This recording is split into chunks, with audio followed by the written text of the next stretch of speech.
को करना हो तो मध्याह्न में जब सारे मंदिर बंद हो जाते हैं, उसके बाद से लेकर के उत्थापन से पहले तक, यानी कि लगभग 12:30-1 बजे से लेकर के संध्या के 4:30-4 बजे तक का जो समय है, अधिकतर लोग इस समय को गवा देते हैं सोने में, खाने में, कुछ और क्रिया करने में। आप दुनिया में चाहे जो कछु करो, पर वृंदावन में मंगला में परिक्रमा कर लो, रात्रि में शयन दर्शन कर लो, मतलब मंगला और शयन के समय पे डोले आओ। लेकिन ये जो मध्याह्न का समय है, 1 बजे से लेकर के संध्या 4 बजे तक के बीच का, इसको संध्या में 4 बजे वाला तो गौधूली बेला है, इसी समय में सबसे ज्यादा अनुभव हुए हैं। और ये मैंने बहुत आचार्यों के चरित्रों को पढ़ करके अनुमान लगा करके आपको ये बात बता रहे हैं। रसखान जी नाम सुना है? श्री रसखान जी और अष्ट सखा सबकी वार्ताएं देख लीजिएगा। सबको ठाकुर जी गौ चारण करते वही ज्यादा मिले। पहली बार ठाकुर जी मिलेंगे तो वही मिलेंगे, क्योंकि नंद भवन में तो बुलावेंगे ना, मैया मारेगी, नंद बाबा घुसन नहीं देंगे। तो ठाकुर जी निकल के बाहर आमे गैया ने लेकर के।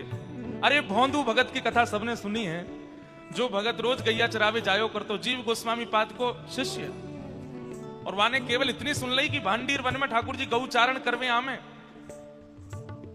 अपनी गैया चरावे के काजी जब गयो, ढूंढन लगो कहां है श्याम सुंदर, कहां है श्याम सुंदर। कछु महीना जब व्यतीत है गए, एक दिन ठाकुर जी आ गए गौ चारण करते हुए और मिले भौंदू से, सूरदास जी से। कब मिलते हैं ठाकुर जी? जब राजभोग आरती हो जाती है श्रीनाथ जी की, उसके बाद जैसे ही शयन करा देते हैं, कपाट बंद होते हैं, सूरदास जी की कुटिया में ठाकुर जी आ जाते हैं। भाई पूरे दिन तो मंदिर में आचार्य के बंधन में रहते हैं ठाकुर जी, रात्रि में संध्या में पहुंचना पड़ेगा। ठाकुर जी आएंगे कब आपके पास? वो आएंगे इसी समय।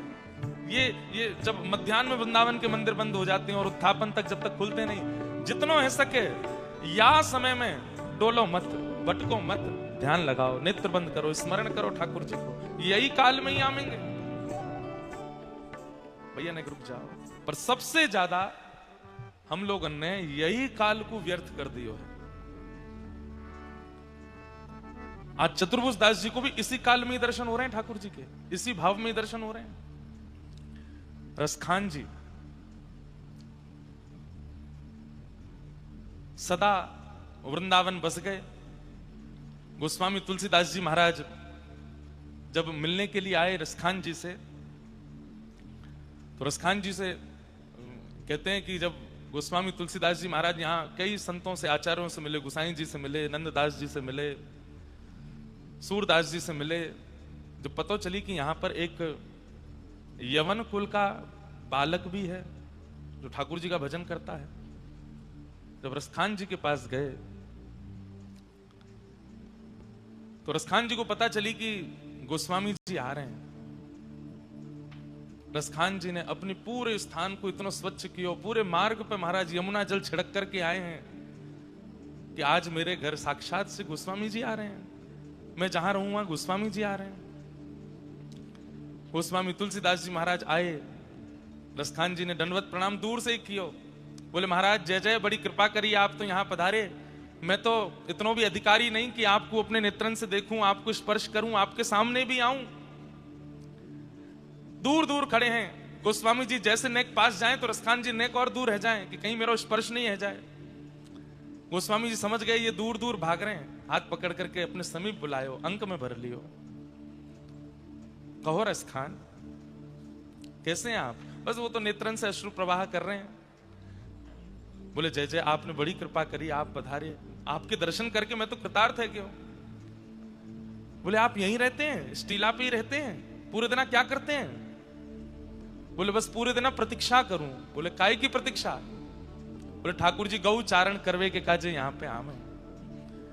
कभी कोई गैया दिख जाए, विचित्र सी गैया, ऐसी गैया हमने कभी देखी नहीं, कभी सुंदर कस्तूरी और चंदन की सुगंधी आने लगे, अरे मैं रात की प्रतीक्षा ना करूं, मैं मंगला की प्रतीक्षा ना करूं, मैं तो प्रतीक्षा करूं वाह काल की, जा काल में ठाकुर जी गैया चरावे आम है। और मैंने अनुभव किया है, ठीक दोपहरी धूप की ऐसी किरण पड़े कि महाराज चल फिर ना पामे, पर वही समय में निकल करके ढूंढवे जाऊं और कहीं ना कहीं कोई ना कोई अनुभव मुकु है जाए। वही समय ठाकुर जी यहां पे अनुभव करा में मुकु। इसलिए भैया ये काल जो है ना मध्याह्न का, इसको आप व्यर्थ मत गवाइए।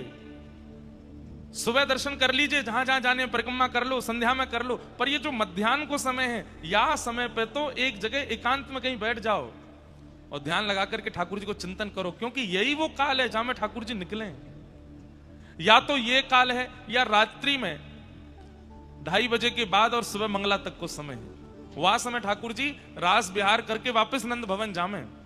मैया तो सुवा दे लाला को 8-9 बजे, वहां के बाद ठाकुर जी जैसे ही मैया की गहरी नींद आवे सोई ठाकुर जी भाग जाए रास करवे, और रास विहार करके वापस मंगला से पहले पहले लौटें। तो मंगला से पूर्व को समय और उत्थापन से पूर्व को समय, ये 2 काल ऐसे हैं वहां में ठाकुर जी को अनुभव रसिक प्रेमी को है सके। अनेक रसिकन को वही काल में ठाकुर जी मिले हैं। आज चतुर्भुज दास जी को भी वही समय में ठाकुर जी दिख रहे हैं। कैसे आ रहे हैं? मधुर चाल चलते भय, टेढ़ी मेढ़ी चाल है ठाकुर जी की।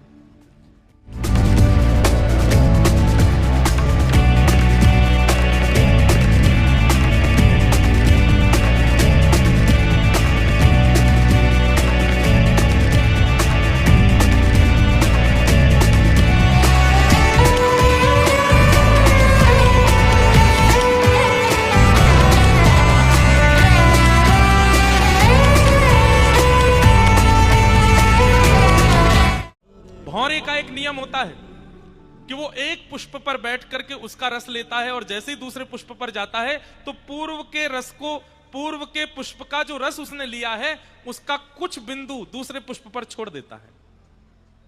हे श्याम सुंदर, आप तो प्रिया जी के साथ में निकुंज में विलास करो, और वह रस को नेक आस्वादन करके हम वृंदावन मालिती, हम वृंदावन के जो छोटे छोटे पुष्प हैं, हम पर आकर के वह रस बिंदु की नेक नेक बूंद छोड़ जाओ। हे श्याम सुंदर, अब ऐसी लीला करो, ऐसे कृपा करो। यह रट लागी लाढ़िले, जैसे चातक मोर। क्या रट है? प्रेम नीर वर्षा करो, नव घन नंद किशोर, गोवर्धन वासी। मध्यस्थ प्रेम की प्रारंभिक स्थिति क्या है? ठाकुर जी हमसे मिलें। प्रेम की मध्यस्थ स्थिति क्या है? ठाकुर जी श्री जी से मिले, हमको तो केवल दर्शन दे दें, और नेक वाको आस्वादन कभी कभी हम पे छींटा डाल दो करें।